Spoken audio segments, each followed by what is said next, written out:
सबसे पहले तो मैं आप सब लोगों से माफ़ी मांगना चाहता हूँ कि किसी पर्सनल काम की वजह से मैं आज यहाँ पर आपके बीच में लेट पहुँचा। आज दो बड़ी क्रांतियों का दिन है और इन दो बड़ी क्रांतियों में से पहली क्रांति तो 1 मई वाली क्रांति है, जिसके अंदर हम लोग लेबर डे को सेलिब्रेट करते हैं, कामगार दिन को सेलिब्रेट करते हैं, उसको मनाते हैं।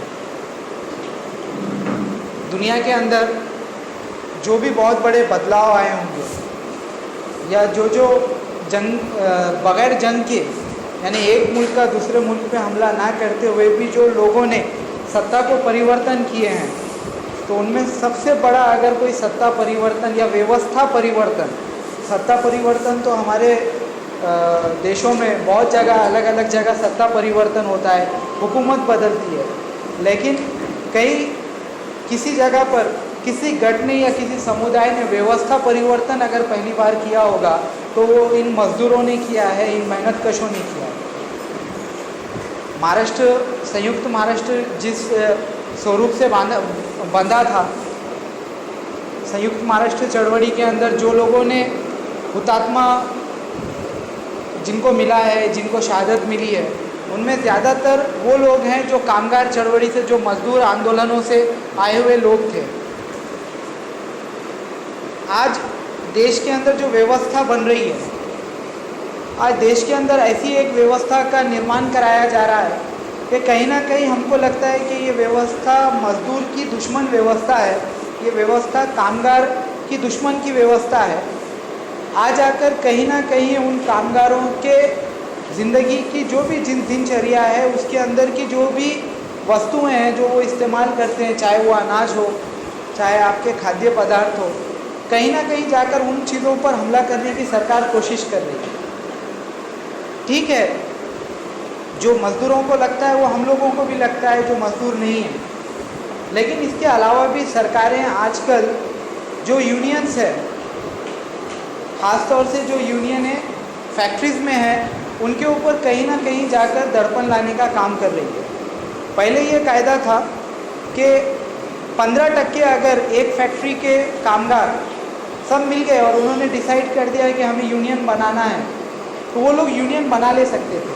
आज सरकार ने ये 15% को बढ़ाकर 30% करने का काम किया है।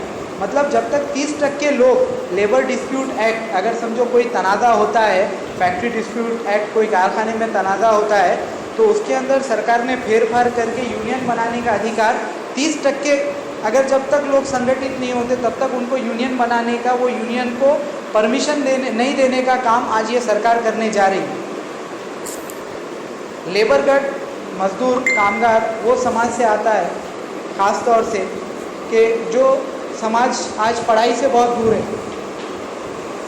सरकार ने न्यूनतम जो वेतन है उसके बारे में ये कहा था, या उसके बारे में ये चर्चा चल रही थी कि हम लोग 15,000 रुपये प्रति आदमी का एक न्यूनतम वेतन कर देंगे प्रति माह को।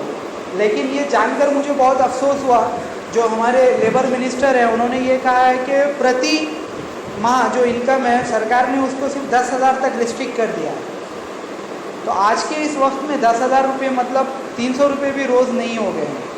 तो ये तो बात है कि जहाँ पे संगठित कामगार हैं, लेकिन एक बहुत बड़ा समुदाय आज हमारे नांदेड़ शहर में है, और नांदेड़ शहर के अंदर कहीं ना कहीं कोनों में वो बसते हैं। ख़ास तौर से जो हमारे खड़गपुरा हो गया, बुरुड़ गली का इलाका हो गया, या चौक के अंदर जो लेबर का मार्केट सुबह सुबह लगता है वहाँ हो गया, चौपाल हो गया, या फिर विष्णु नगर हो गया, ये एक पूरी लेबर के मंडी बोलकर एक आज ये मार्केट बन रहा है। यहाँ पे बस्तियाँ बनाई जा रही है, मिल्लत नगर, खयूम प्लाट, ये एरियो में आज वहाँ पे लेबर बस रहे हैं। वहाँ पे कोई बहुत बड़े हमारे जैसे इंजीनियर, डॉक्टर्स नहीं रह रहे हैं, बल्कि वो लेबर की बस्तियाँ बन रही है। और आज उनके ये प्रॉब्लम्स है कि अगर समझो कोई साइट पे कोई काम चल रहा है, आप लोगों को ये अधिकार आपका पता ही नहीं होगा कि अगर समझो कोई कामगार है, बिल्डिंग पे जो कंस्ट्रक्शन का काम करता है, ये पूरा उसकी जिम्मेदारी है जिसका काम चल रहा है, जिस बिल्डिंग ओनर का काम चल रहा है, आपकी जान और हिफाजत की काम की जवाबदारी उसका काम है। तो बहुत बार अभी एक्सीडेंट होते हैं और कई लोग बिल्डिंग से गिरने के बाद उनकी डेथ हो जाती है। और उसके बाद जो बिल्डिंग का मालिक है या गुत्तेदार है वो अपने हाथ को ऊपर उठा लेता है। तो ये क्यों होता है? बिकॉज वो आप लोगों को अधिकार आपका पता ही नहीं है कि ये पूरी जिम्मेदारी उस ओनर की थी कि वो आपका इंश्योरेंस निकाले। मिनिमम 3 लाख रुपए का इंश्योरेंस रिलायंस कंपनी का हो या कोई भी कंपनी का जनरल इंश्योरेंस है, वो 3 लाख रुपए आपको मिलने चाहिए जब भी, तुरंत। ये ऐसा रूल है, प्रावधान है। लेकिन ये सब कुछ नहीं होता है। ये इसलिए भी नहीं होता है कि कोई खड़गपुरे में कोई बच्चे रहते हैं, वो काम करते हैं, वो अपनी जगह काम करते हैं। कोई हमारे सराफे में या चौक में रहते हैं तो वो उनकी जगह काम करते हैं। कोई विष्णु नगर में रहता है तो वो उनकी जगह पे काम करता है। और वो लोग कोई नहीं है, वो आप ही के लोग हैं, आप जैसे लोग हैं। अभी मैं सुन रहा था, कुछ दिन पहले मेरी बात हो रही थी कॉन्ट्रैक्टर्स लोगों से, कि उनका कहना है कि ये काम नहीं चलने की वजह से रेट को कम कर दिया गया। जो डेली आपको पैसे मिलते थे, काम नहीं चलने की वजह से जो आपको उसको डेली को क्या कहेंगे, मजदूरी मिलता था, उसको कम कर दिया गया है। तो ये जो मजदूरी है ये चल रही है, सीमेंट के भाव वगैरह ये जो है वो इतने ऐसे नहीं उतरते हैं, लेकिन आज मजदूर का भाव ऐसा क्यों उतर रहा है? ये सब इसलिए हो रहा है कि हम लोग एक जगह नहीं है। हम जो मजदूर वर्ग है, जो मेहनतकश वर्ग है, ख़ास तौर से जो ये बिल्डिंग कंस्ट्रक्शन लाइन में काम करता है, इनको अपना ही हक पता नहीं है। अगर आप लोग संगठित होंगे तो लेबर मिनिस्ट्री के बहुत सारे अलग अलग योजनाएं हैं जिसका आपको फ्यूचर में जाके फ़ायदा हो सकता है। मज़दूर यूनियंस के इलेक्शन होते हैं, उनका एक अलग से मतदार संघ होता है, तो उसके अंदर आप लोग बढ़ चढ़ के काम कर सकते, आपके हक़ के लिए लड़ सकते। तो ये यूनियन जो आम आदमी पार्टी का एक